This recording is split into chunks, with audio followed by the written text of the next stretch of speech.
E aí, Miguel, boa noite. Boa noite, tá me ouvindo bem? Tô te ouvindo bem. Então não vou precisar colocar fone não. Vai na tela. Estou consertando meu suporte improvisado aqui. Aí, Muito bem. boa noite. Vocês estão conseguindo ouvir a gente? E aí, Tito, como tá? Tudo bem? Boa noite, Paula. Boa A noite, Paula, Genarte. Eneb já entrou. Muito bem. Oi, Márcia. Boa noite, Elcio.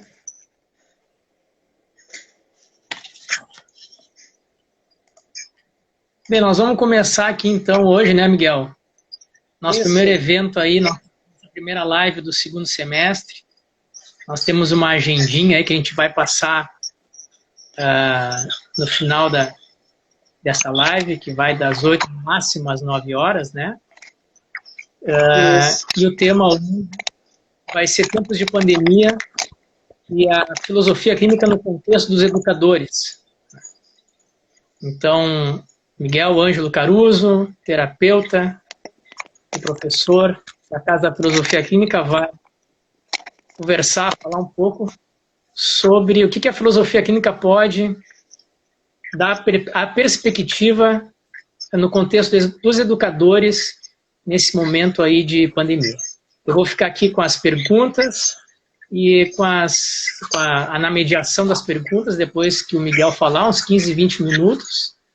E aí depois, no final, a gente tem alguns recados aí para vocês. E podemos começar então aí, né, Miguel?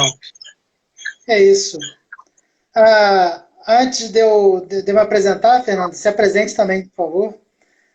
Bom, eu sou Fernando, também terapeuta da filosofia clínica e professor da Casa da Filosofia Clínica nos cursos de formação aí pelo Brasil.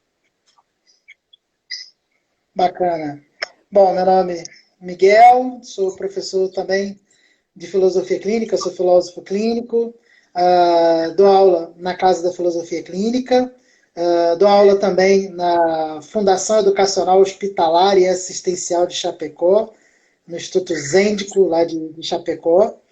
E estou aqui, né, nesse projeto pensado na Casa da Filosofia Clínica para fazermos essas lives debatendo alguns temas à luz daquilo que a filosofia clínica pode nos ajudar a pensar, né, algumas questões. Então, o tema de hoje vai ser esse, né, que o Fernando apresentou, sobre essa questão do contexto dos educadores nos tempos de pandemia. E a ideia nossa aqui é dar uma passada num quadro geral, né, de como a gente pode compreender esse contexto à luz da filosofia clínica, para que mais à frente se possa pensar em desdobramentos disso, né, pensar em que medida as pessoas podem ser beneficiadas com essas reflexões que a filosofia clínica nos traz, nos contextualizando, nos dando alguma direção. Obrigado, Daniel, pelo chique. Bom, vamos lá. Uns dados interessantes que eu obtive sobre essa questão da educação foi que nós temos hoje no mundo uma média aí de 1,5 bilhões de pessoas. Né? Então, temos 1,5 bilhões de alunos, 60,3 milhões de professores em 165 países que foram afetados de algum modo pela essa questão da pandemia. Né? Em todos esses países houve questões na educação, houve problemas, então essas questões acabaram abarcando todos esses países. Além disso, nós temos aqui no Brasil uma questão muito interessante que apenas 57% dos brasileiros, por exemplo, acessam um computador. Né? E 97% dos brasileiros usam, na maioria das vezes, o celular para acessar a internet. Então, esse é um dos desafios que começam a aparecer aí em dados estatísticos para a gente compreender o quanto que é interessante, quanto é importante a gente pensar em educação nesse momento. Né? Então, assim, a gente vai pensar um pouco a filosofia clínica a gente vai pensar um pouco o contexto da pandemia a partir de um elemento da filosofia clínica chamado exames categoriais, né? A gente não vai entrar aqui a fundo dos aspectos teóricos, mas vai tentar mostrar aqui em alguns pontos em que medida esses exames categoriais nos ajudam, né, a pensar esse novo momento da nossa vida e que, de certo modo, vai acarretar consequências futuras de novas adaptações, de novas percepções de educação. Então, a primeira categoria aqui que a gente vai apresentar nessa noção de filosofia clínica é justamente a questão do tempo, né? A gente compreende que há um tempo objetivo, que é esse do calendário, né, dos relógios, o tempo marcado pelos feriados, pelas férias, e temos o tempo subjetivo, que é como a gente vivencia esse tempo. E a educação, nesse momento em que a gente está passando, acabou alterando muito nossas percepções de tempo, ou pelo menos para muita gente isso aconteceu, no sentido de, por exemplo, um professor, ele ficava em casa para pensar o trabalho no momento de preparar as aulas, né? Então ele estava em casa, preparava todas essas duas aulas, e depois ele teria o tempo para dar essas aulas em outro ambiente, que era na escola. Hoje, o lugar do preparo da aula é o mesmo lugar onde se dá aula. Então, a vivência do tempo da questão de trabalho já começa a modificar, porque o professor, em alguns casos, tem se sentido preso o tempo todo a uma tela de computador, a uma vivência daquele tempo contínuo de vivência de aulas, né? Então, a separação de um tempo para descanso e um tempo para o trabalho, às vezes começa a ficar um pouco mais difícil, né? Depois eu vou tratar um pouco mais do ambiente, mas o tempo acaba perpassando tudo isso. Então, tem professores hoje que se veem como se estivesse trabalhando 24 horas. Né? Essa separação de que havia um momento de aula e um momento de preparação de aula e um momento de descanso, para muitos professores, acabaram ficando um pouco mais perdidos, né? Acabou ficando um pouco mesclados. Um outro aspecto é a questão nesse aspecto ainda, na questão do horário de descanso, por exemplo, né? Não só no contexto educacional, mas tem muita gente hoje que no home office começou a se ver trabalhando o tempo que está acordado. Então começa a trabalhar 8, 7 horas da manhã e é 10 da noite e ainda está trabalhando. A separação geográfica que ajudava a dar essa distinção entre o tempo de descanso e o tempo de trabalho, agora não. Agora, para muita gente, enquanto tem trabalho, a pessoa vai fazendo, né?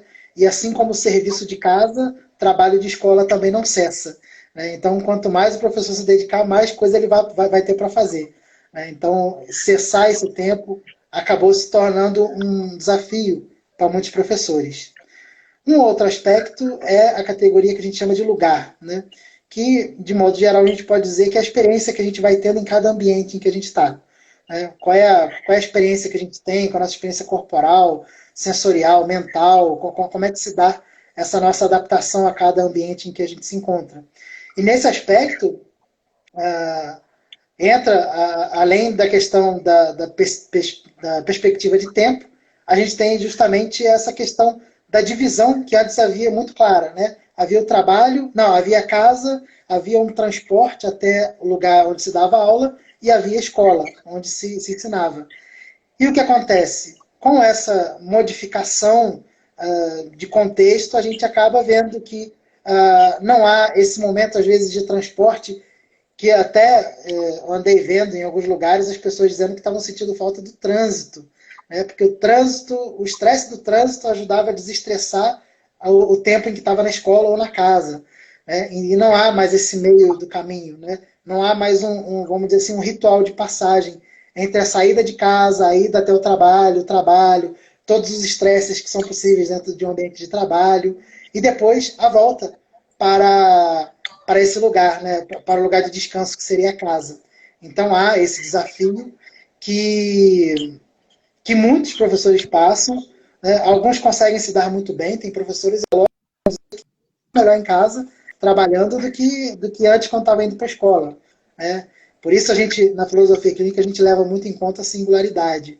Né? A gente dá aqui dados para a gente pensar, elementos que nos ajudam a refletir, Mas é claro que a gente sempre leva em conta cada caso, né? Então, o que eu aponto aqui não é necessariamente para todo mundo, mas acontece com bastante gente em algum grau, né? Pode acontecer.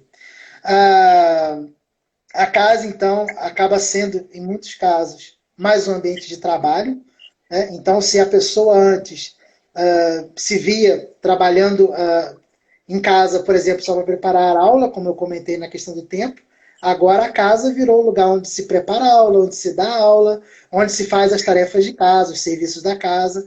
Então, o tempo de descanso, de relaxamento, essa separação de ambiente, ela já não se dá mais, né, para muitas pessoas. E isso acaba levando algumas pessoas a ficarem muito cansados, se sentirem estressados, não conseguirem relaxar, né? Então, a casa se tornando uma extensão do trabalho da pessoa, para muita gente tem tudo um grande peso, né?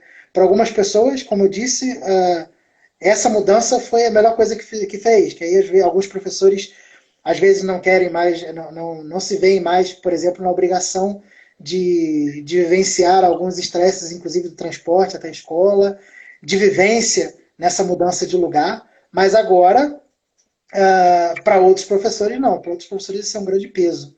Né? Não há mais um ambiente de descanso na casa. Um outro ponto ainda, um outro aspecto, é o da categoria relação, que diz respeito justamente a essas nossas interseções, nossas relações com outras pessoas. Né? E, nesse aspecto, também há uma mudança. Né? Por exemplo, o que eu apontei, a relação com colegas de trabalho acaba mudando. Né? Então, aqueles professores que poderiam se reunir naquelas salas de professores para reclamar dos alunos já não é mais possível. Né? Os professores acabam perdendo um pouco o contato, tanto entre eles quanto com eles em relação aos alunos. Né? Então, a relação com os alunos, que às vezes passava por uma percepção do que o outro está entendendo, de como é que o outro lida com aquela matéria que é dada, agora se dá toda diante de uma tela de computador. E nem sempre isso costuma ser benéfico para muita gente. Né? Algumas pessoas acabam tendo muita dificuldade de lidar com um âmbito quase impessoal que se dá na frente de uma tela de computador. Né? Hoje já, a gente acaba não olhando mais nos olhos umas das outras. Né? Para outra pessoa ter a sensação de que a gente está olhando no olho, a gente tem que olhar na câmera. Né? Só que se a gente olha na câmera, a gente não olha nem nossa imagem, nem a imagem do outro. Então a gente olha para um pedaço de celular ou de computador. Né? Então a gente tem essa dificuldade, que é esse âmbito impessoal. Enquanto na aula o professor era capaz de perceber quando os alunos estavam compreendendo, quando os alunos não estavam entendendo o conteúdo, agora essa percepção já não se dá. Né? Inclusive porque alunos podem desligar a câmera na frente do professor, o professor ficar falando para o vento, né? Ficar falando sozinho.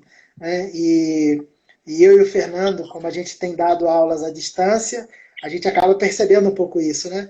A gente acaba vendo que, né, a gente nem sempre vai conseguir perceber se o aluno está entendendo ou não, porque a gente não sabe para onde que o aluno está olhando. Né? E às vezes, se o aluno desliga a câmera, então piora, porque a gente que não sabe nem se o aluno está assistindo a nossa aula. Né?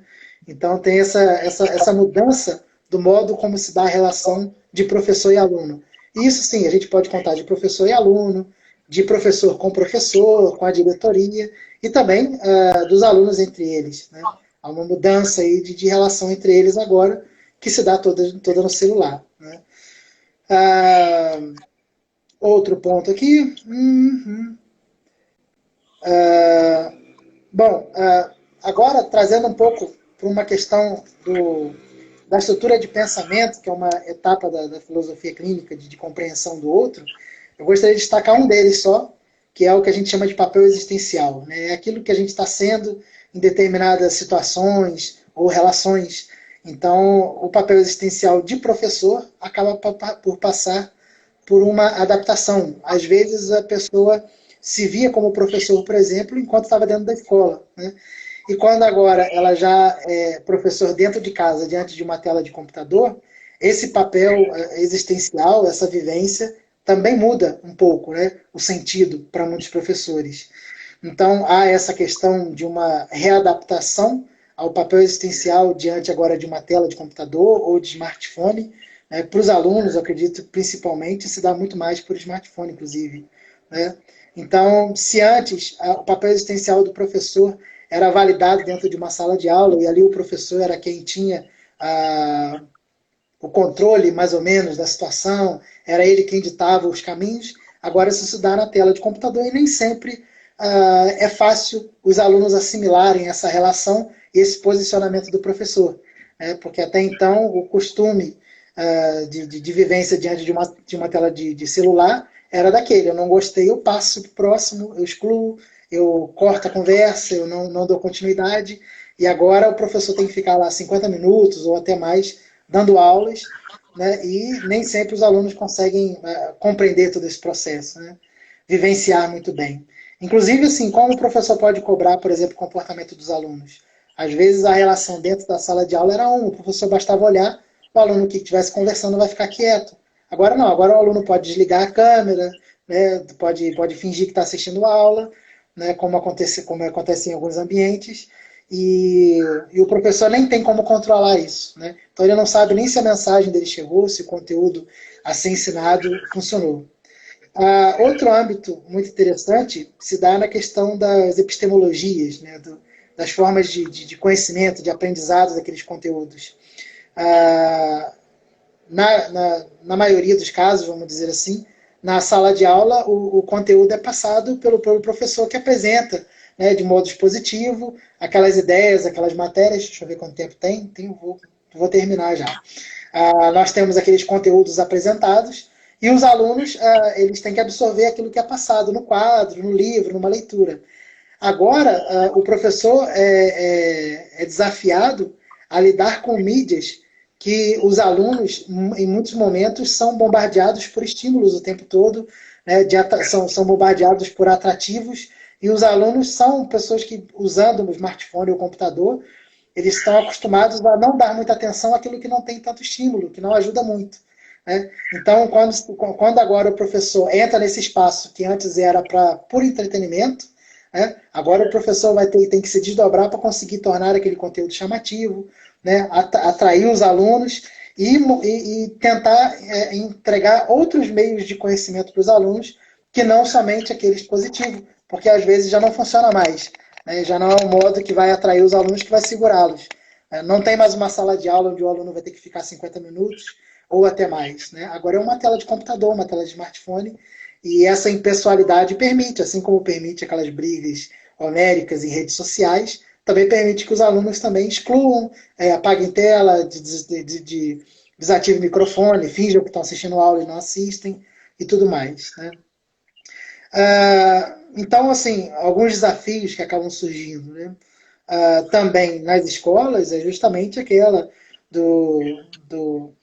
diante de uma situação como essa, em escolas particulares, por exemplo, pais querem tirar alunos das escolas, né? E nisso os professores ficam também com sua situação bastante preocupante, porque tem medo da demissão, né? O medo de não se adaptando, inclusive, a esses meios digitais serem trocados por outros professores, né? De não se manterem. Há uma questão de contenção de gastos das próprias escolas. Tem a questão dos alunos, principalmente na questão de como segurá-los ainda naquela escola, já que aquela escola não está oferecendo o que oferecia antes presencialmente. E, por fim, né, como manter as próprias escolas financeiramente diante de toda essa situação. E todas essas preocupações passam pela mente dos professores, dos diretores, os pais, que, dependendo da situação agora, também perdem emprego, começam a ter os seus gastos diminuídos, acabam também, às vezes, não podendo pagar uma escola. Isso sem contar os problemas também que temos nas escolas públicas, onde muitos alunos que não têm condições de ter um celular ou um computador ficam isentos das aulas, né, que os professores continuam a dar.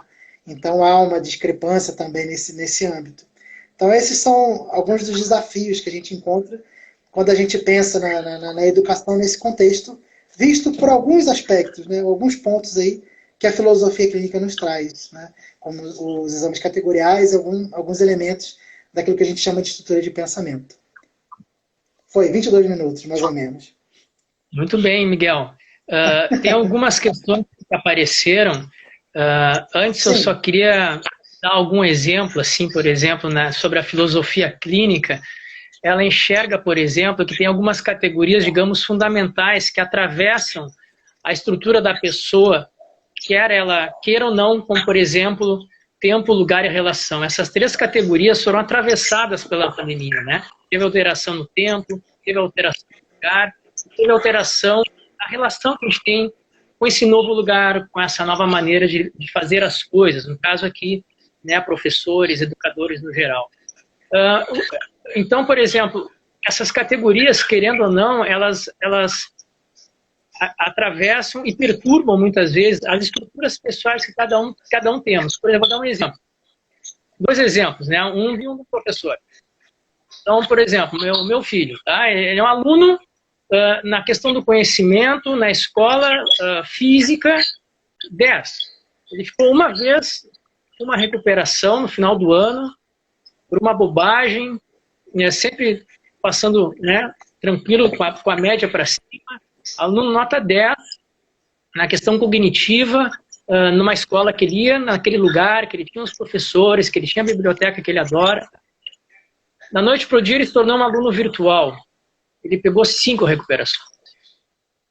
Então, a estrutura pessoal dele foi fortemente afetada por essas categorias amplas, né? O tempo subjetivo agora não tem mais o tempo da escola, não tem mais o tempo do recreio, que ele poderia aproveitar um pouquinho do recreio para ir na biblioteca tirar um livro. Isso era organizativo para ele. Ele ficar no tempo pessoal próprio dele, desorganizou.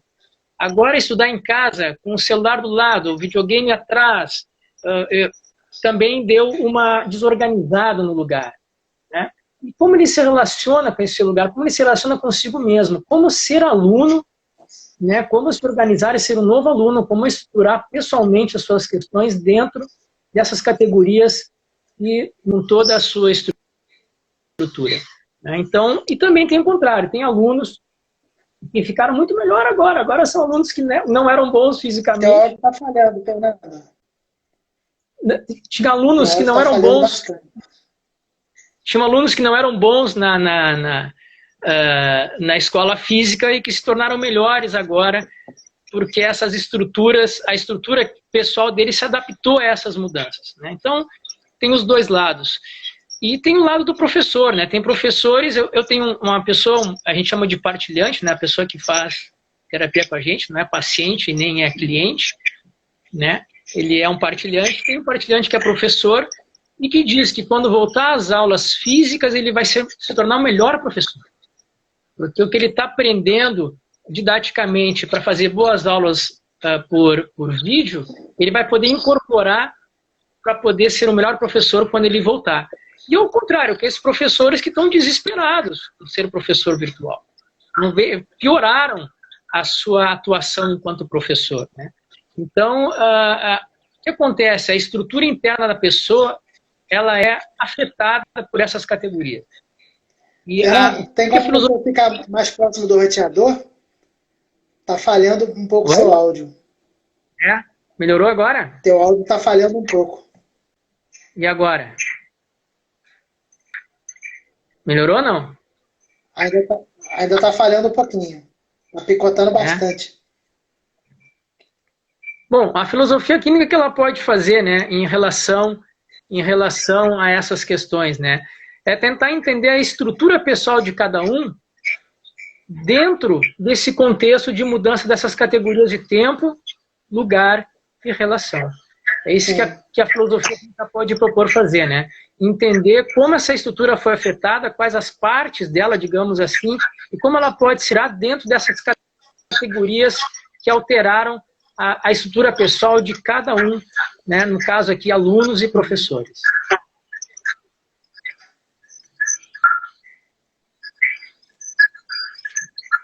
Muito bem. Aqui a Dioneia... Estão ouvindo ou não? Mas está falhando bastante. Olha só, aqui a Dioneia coloca que alguns alunos que não se expressavam pelo meio virtual o fazem agora em muitos casos.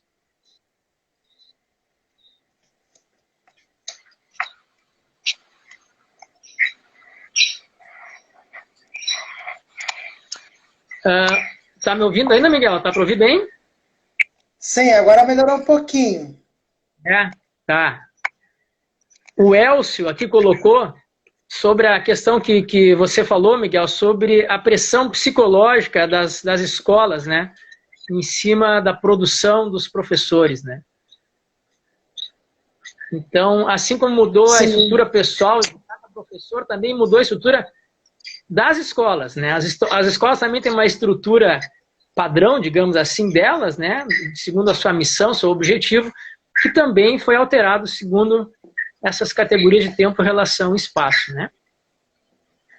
E a Vanessa coloca também a questão da frieza, da frieza da interseção, né, da relação com os alunos via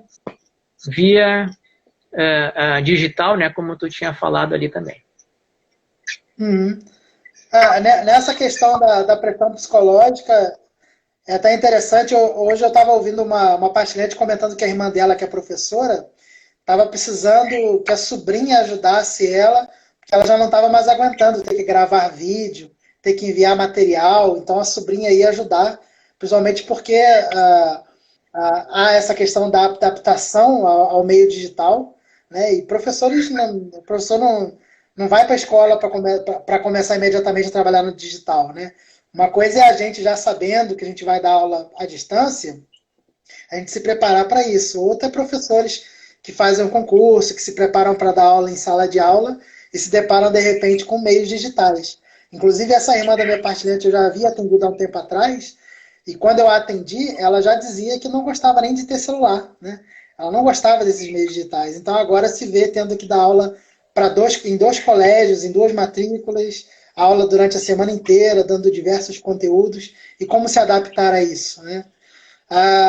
Para essa questão também, há também essa questão muito burocrática, muito de papel, muito de preenchimento de conteúdo para dar resultado para a escola, que também é outra exigência, que já era talvez muito pesada, muitos professores no presencial, a distância acaba dificultando bastante.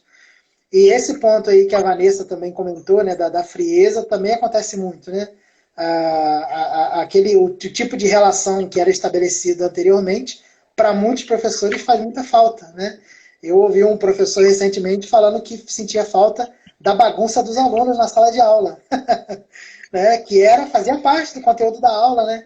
Reclamar, inclusive, da bagunça dos alunos era parte da vivência de ser professor, né? E não necessariamente o mal. Então, diz que tinha um aluno que na primeira fileira gritava, fazia graça, e os outros e ele chamava a atenção do aluno, né? Mas ele sente falta disso. Ele falou, não posso comentar para meus alunos agora à distância, porque talvez ele vá querer fazer isso à distância, vai atrapalhar muito a aula. Mas eu sinto falta. Né? Então, como essas relações às vezes fazem falta, até aquilo que talvez nem era tão bom, vamos dizer assim, né? Naquele momento, passa a ser uma coisa interessante. E é claro, tem gente que se adapta muito bem e que gosta justamente, às vezes, dessa frieza, desse distanciamento, porque quer só, talvez, se realiza simplesmente apresentando o conteúdo, independente de qual plataforma que vai ser apresentada. Né? Há uma questão de adaptação. E sim, acho que a gente vai ter que sempre ver muito caso a caso e ver como a pessoa vai se adaptando, inclusive os alunos, como você mesmo comentou, do seu filho, por exemplo, né, que há uma diferença. Às vezes a gente vai ver pessoas que em algumas categorias, né, por exemplo, na questão do lugar, vai sentir uma enorme diferença, isso vai atrapalhar todo o ensino, né? E para outros vai fazer uma enorme diferença e vai ser fundamental para que o aluno consiga se dedicar. Né? Alunos que talvez diante de um computador vão ser excelentes alunos, vão estudar muito mais, justamente porque não está com os colegas em volta e às vezes não vivem mais essa distração de colegas ao redor, chamando atenção para outras coisas, né? Então vai estar só ele, o computador vai conseguir se virar bem. Isso aí. O Luciano aqui ele fala, a minha esposa Gisele diz que apesar de ter uma certa intimidade com o meio virtual, sente que presencialmente é melhor. Isso é outra questão, né, Luciano? Porque essa nova configuração de tempo, lugar e espaço dessas categorias, elas mexem diretamente para muitos com questões de prejuízos, de verdades subjetivas, de valores, né? Ou seja, a escola tem que funcionar fisicamente. A questão cognitiva só funciona quando estiver olho no olho. Então, muitas desses prejuízos, né, muitas dessas certezas de certo, de errado, de como devem ser, estão sendo abaladas hoje. E é difícil a gente, às vezes, abrir mão de certos prejuízos, certas noções de certo e errado, né? Agora, semana passada, teve uma... Nós estamos desde final de março, começo de abril. Teve uma partilhante minha que depois de abril, maio, junho, julho, agosto, disse, vou ter que me render, vou ter que fazer terapia por virtual, por celular, seja por que for, porque eu estou precisando.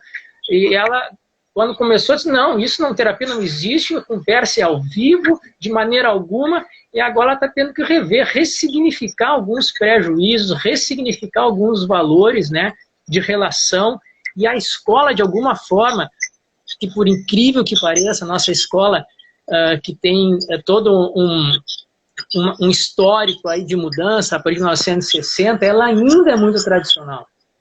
E ela está tendo que rever coisas e prejuízos e conceitos e valores na marra agora.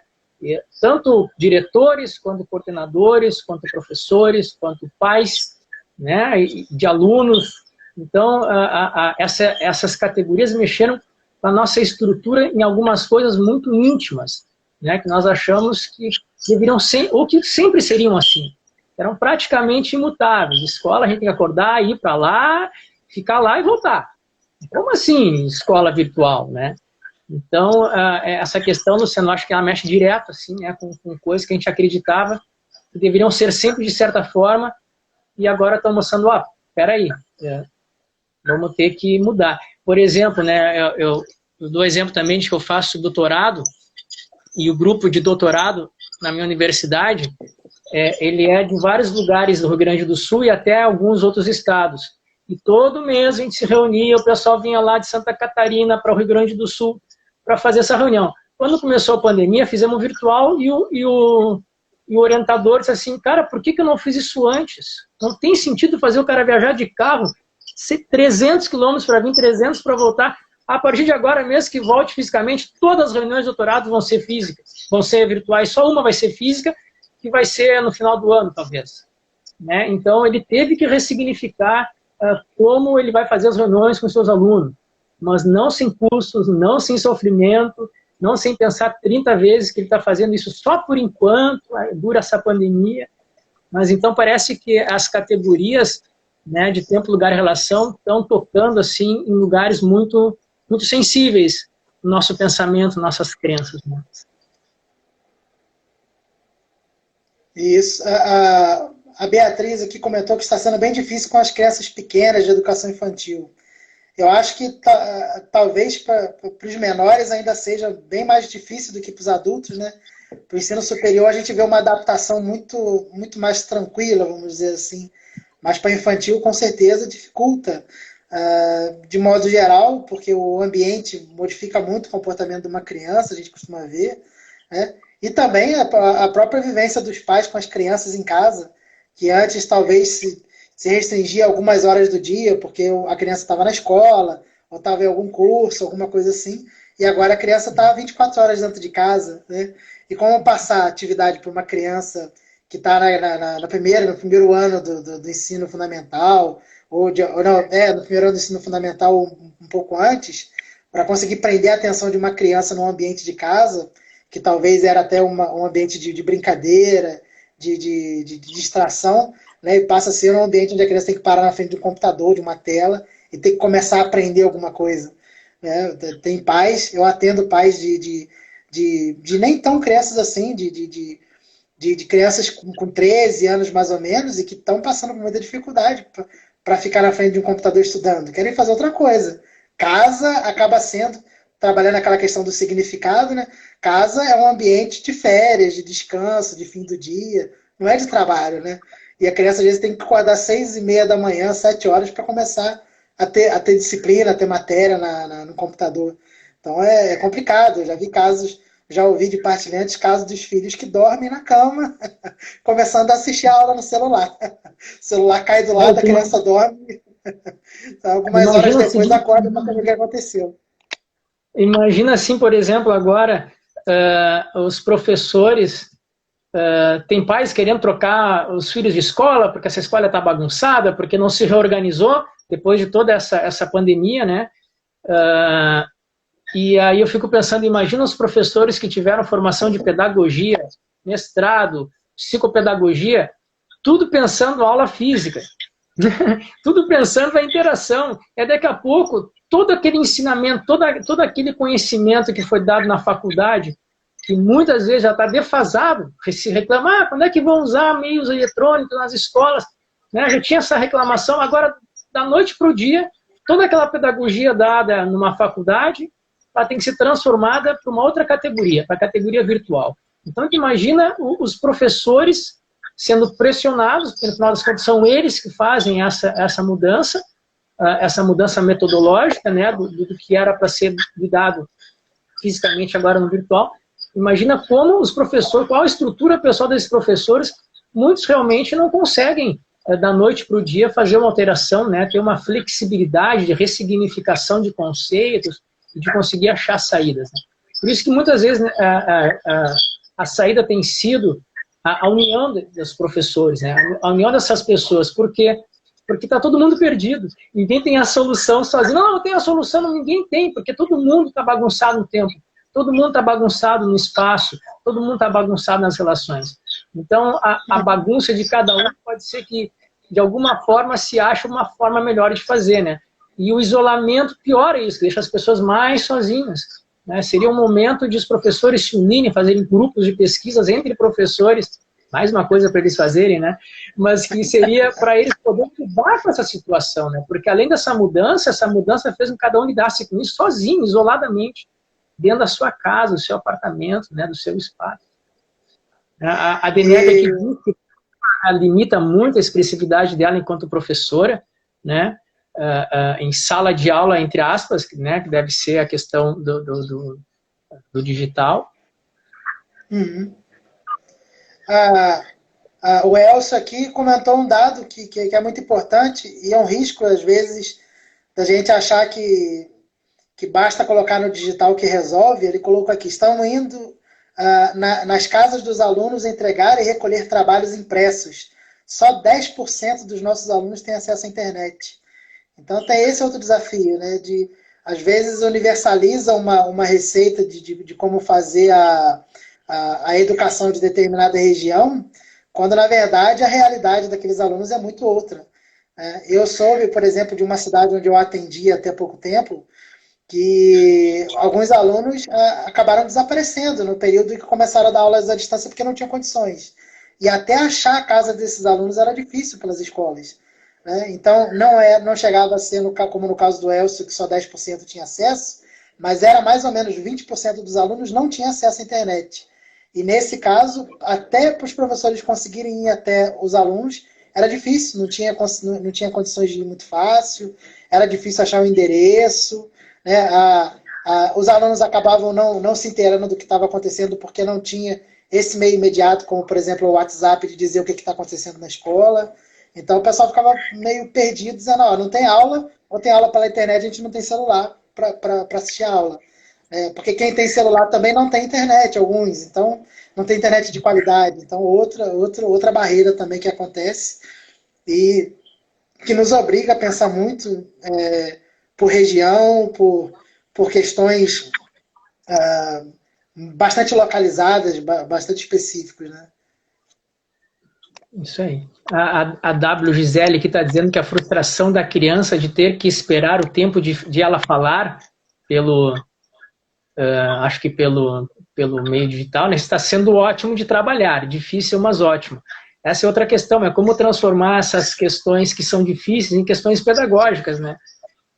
E até porque agora também a professora está dando aula e o pai está lá atrás, se ele quiser olhar a aula que o professor está dando. Tem mais um pai lá que também está todo perdido, tentando avaliar o trabalho de outro que está todo perdido com um filho que está tentando se achar. Né? Então, as estruturas pessoais de cada um, além de estarem bagunçadas, estão interagindo entre elas de forma bagunçada. Então, há conflitos, lógico, entre uma estrutura que está bagunçada de uma criança com um pai, com uma professora que está dentro de casa agora, ali na sala, no quarto, né, e o pai está passando e a mãe está passando. Então, como transformar essas questões difíceis em questões pedagógicas é um desafio, porque não foi isso que a pedagogia ensinou lá na faculdade, né, e nem todas as escolas conseguem se mover. Eu fico tranquilo que teve um evento agora na universidade que eu faço doutorado, um evento internacional, e teve um cara do Canadá, era um evento sobre a pandemia e filosofia, e ele disse que o Canadá demorou muito para se adequar aos novos parâmetros escolares. Pô, se o Canadá demorou, eu estou tranquilo, né? Imagina a gente. É que não é uma questão só de país, né? É uma questão de estrutura pessoal, não é só uma questão de cursos físicos, é uma questão de estrutura pessoal mesmo, a lidar com certas categorias que são meio... A gente não percebe muito, percebemos agora porque tocaram nelas, que é tempo, lugar e relação. E essa questão de estrutura pessoal também é interessante. Tem uma fala aqui da Vera que diz o seguinte: sinto muita falta da troca de carinho que tinha com meus alunos. Aulas virtuais não permitem essa troca. Há algumas funções, vamos dizer assim, que o papel de professor cumpre na vida da pessoa, né, e que estão muito além, às vezes, ali da passagem de conteúdo, né, e que tem essa questão da carinho, da troca, da convivência, né, da presença do outro. E isso, para muitas pessoas para as quais isso é importante, o mundo virtual tira totalmente, né? Então essa convivência acaba passando de lado, né? Assim como a gente vai lembrar de colegas, às vezes, que passam pela escola e lembra de toda a convivência que tem e esquece todo o conteúdo que foi ensinado durante até o final do ensino médio, sai sem saber nada. Mal sabe ler e escrever, mas pelo menos sai feliz porque fez amizades, fez contatos. Então a escola, ela também cumpre outras funções além do aprendizado. Tem a questão da convivência, da proximidade, né, da troca. Há outros modos, vamos dizer assim, de aprendizado que não estão no currículo, né, que é o do carinho, da afetividade, do contato, que para muita gente é fundamental e às vezes muito mais importante até do que o conteúdo dado em aula, né? E que para esse tipo de caso pode ser que esse distanciamento seja bem preocupante, seja difícil, né? A Vera Vicente da Silva está dizendo: sinto muita falta da troca de carinho que tinha com meus alunos. Aulas virtuais não permitem essa troca. Eu perguntei para meu filho essa semana o que ele mais sentia falta, e ele disse que exatamente o dia na mesa da professora perguntar para ela. Né? Que ali na tela ele não perguntou. Não perguntei. Daí ele falou, né? Depois eu mando um e-mail. Ele prefere mandar um e-mail para a professora do que perguntar na sala virtual aqui. E ele diz porque o que ele sente falta é de ir na mesa da professora e falar com ela. Então é bem como o Miguel disse, outras competências, habilidades e funções tem a escola, né, do que só a questão cognitiva, que também é o que está aparecendo bastante agora, né? Como avaliar os alunos nessa questão aí, como as escolas estão prevendo essa nova relação de avaliação do conhecimento, né? Uhum.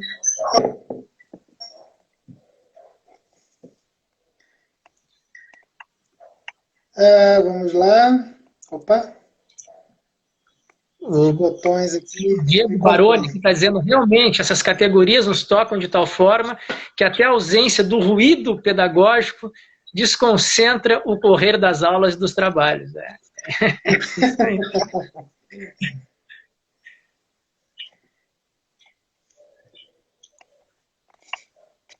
Vamos ver aqui. A Paula, um desafio enorme, né? E a falta de acesso e tentar mantê-los conectados para aqueles que não têm acesso, né? Aqueles que não conseguem, quando perdem aula física, perdem tudo, né? Uhum. A Beatriz aqui disse: estou ouvindo exatamente o que ouço de colegas que vivenciam todo dia essas questões.